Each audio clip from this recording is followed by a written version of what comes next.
Elvar, tvær framlengingar. Þessi var í hættu, eða ekki?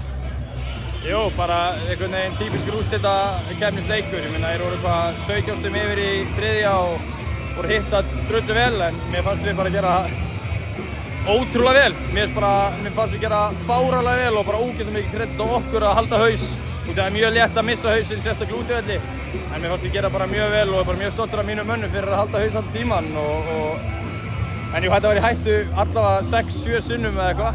Það ekki, ég held það, en þarna, já, þetta gerir það með enda sætara og ógeðslega gott að þurfi ekki að fara í 5. leikinn.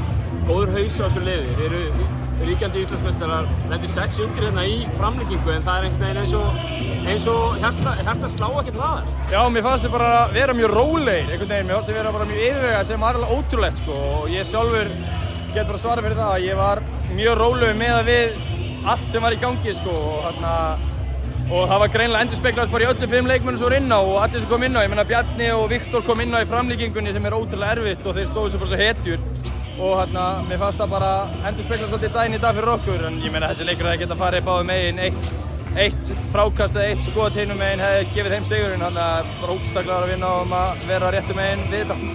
Gífurlega mikil stemming á meistararöldum í kvöld í leik 4, vel mætt og vel stutt á báðum stuðningsmannasveitum og fólk mætti þetta bara klukkutíma fyrir leik. Þetta er 8. úrslitin, við erum ennþá hérna, sko. Er ekki gaman að vera í? Þetta er sturlað.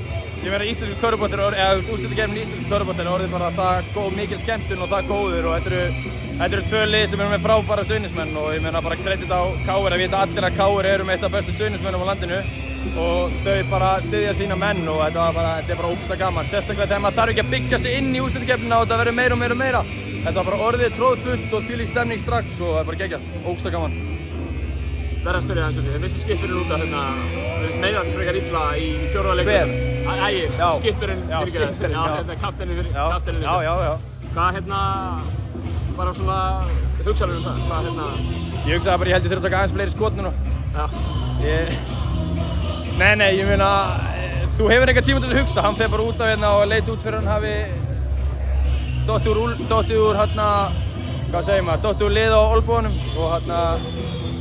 og við erum nú þegar fámannaðir eftir að Orri datt út en við erum bara með greinilega mjög sterkan hóp á bak við þetta og við vorum bara auðvitað breyttust hlutverkin svolítið.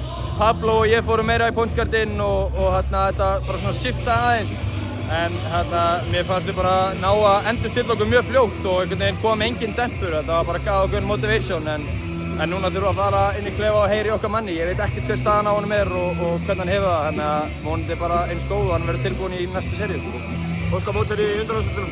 Vá, með alveg saman við fengum ekkert eðlilega erfitt lið inn í fyrstu umferð og við þurftum að komast í gegnum þá. Þannig að úrslitakeppnin er bara svona að þú vilt komast alla leið og þarft að fara í gegnum erfiðu liðin og við gerðum það í fyrstu umferð og einhvern veginn býst við því að við fáum eitthvað erfitt lið í annar umferð, þannig að mér er alveg sama. Stórbrotin leikur, Hilmar, til hamingju aftur með að vera komin í undanúrslitin og gangi ykkur vel. Takk hérlega fyrir.